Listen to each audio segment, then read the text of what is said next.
आणि या घडीची एक मोठी बातमी हाती येते। शरद पवार यांनी अजित पवारांना फोन केलाय। पुरंदर विमानतळाच्या बाबतीत शेतकऱ्यांच्या प्रश्नासंदर्भात या दोघांमध्ये चर्चा झाली।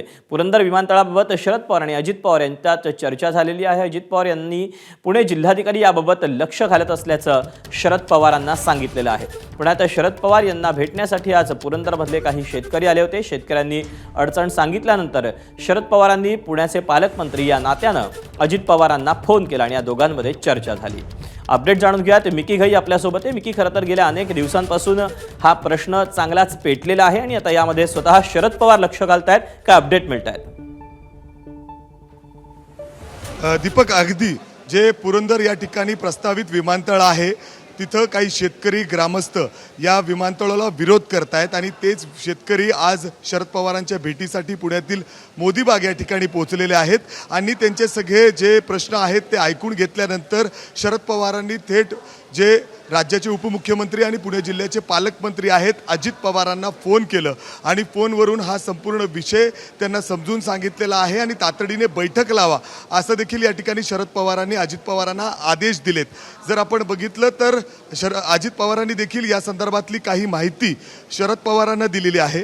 ते शेतकरी माझ्यासोबत आहेत सगळे, जे पुरंदरवरून शरद पवारांची भेट घेऊन आत्ताच बाहेर आलेले आहेत। नेमकं त्यांचं काय बोलणं झालेलं आहे शरद पवारांशी आणि काय नेमकं फोनवरून अजित पवार बोललेत ते त्यांच्याकडून ऐकूयात।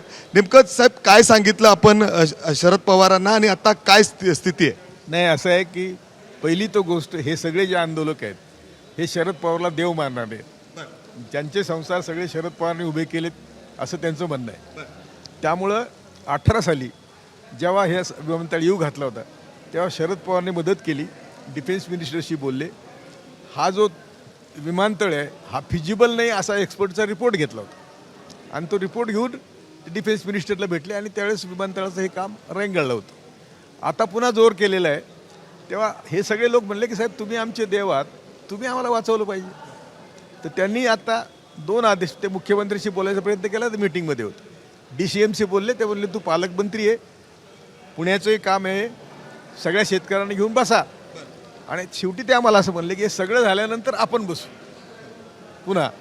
अजित पवारांसोबत शरद पवार देखील बसून चर्चा करणार आहे। पण आता काय परिस्थिती आहे, म्हणजे काय तुम्हाला सांगितलं साहेबांनी तर प्रथमतः सर्व शेतकऱ्यांच्या भूमिका ऐकून घेतल्या आणि शेतकऱ्यांच्या बाजूने असल्याचं आम्हाला 100% खात्री दिली। प्रथमतः म्हणले प्राधान्य या गोष्टींवरती पुढील आठवड्यामध्ये माननीय अजितदादांसोबत चर्चा करूयात आणि त्यानंतर माननीय मुख्यमंत्र्यांसोबत चर्चा केल्यानंतर साहेब स्वतः त्या मीटिंगला येण्यास। आपण हे सगळे शेतकरी विरोध करतोय या विमानतळाला, आपण बघतोय हे जे 50हून अधिक शेतकरी ग्रामस्थ त्या ठिकाणाहून इथं आलेले आहेत ते सध्या विरोध करतायत आणि त्याच पार्श्वभूमीवर शरद पवारांची भेटीनंतर शरद पवारांनी या संदर्भात मुख्यमंत्र्यांना देखील फोन लावला। मात्र मुख्यमंत्री आता एका मीटिंगमध्ये व्यस्त आहेत आणि त्यामुळे अजित पवारांची चर्चा झाल्यानंतर लवकरच या संदर्भात बैठक लावू। त्यामुळे आता या सगळ्याबाबत काय पुढे नेमकं घडतंय, कशी चर्चा होते ती पाहणं महत्त्वाचं असणार आहे। मिकी, धन्यवाद दिलेल्या सगळ्या सविस्तर माहितीबद्दल आणि या शेतकऱ्यांशी संवाद साधल्याबद्दल।